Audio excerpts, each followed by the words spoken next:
స్వయంగా ఉత్తమ్ కుమార్ రెడ్డి నియోజకవర్గానికి నీళ్లు పోయేటువంటి ఎస్ఆర్ఎస్పి సంబంధించి హుజూర్నగర్ ప్రాంతాన్ని కూడా ఇవాళ నీళ్ళిచ్చే పరిస్థితి లేదు, సిగ్గెట్ల లేదు, మీకు ఇజ్జత్ ఎలా అనిపిస్తలేదు.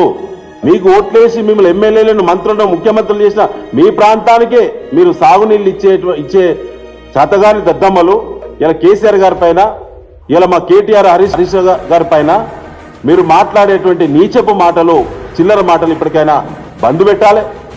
ఇప్పుడు ఎస్ఆర్ఎస్పి ఆయకట్టు నాట్లేసుకున్నటువంటి ప్రాంతం మీ మాటను నమ్మి గతంలో మీ మంత్రులు ముఖ్యంగా కరీంనగర్ జిల్లా, వరంగల్ జిల్లా, నల్గొండ జిల్లా, ఖమ్మం జిల్లా పార్టీకి సంబంధించినటువంటి అధికార పార్టీ శాసనసభ్యులు, కాంగ్రెస్ పార్టీ చెందినటువంటి మంత్రులు ఇలా ఊళ్ళల్లో ఎట్లా తిరుగుతారో రైతులందరూ కూడా గుర్తుపలు పెట్టే పరిస్థితి వస్తుంది.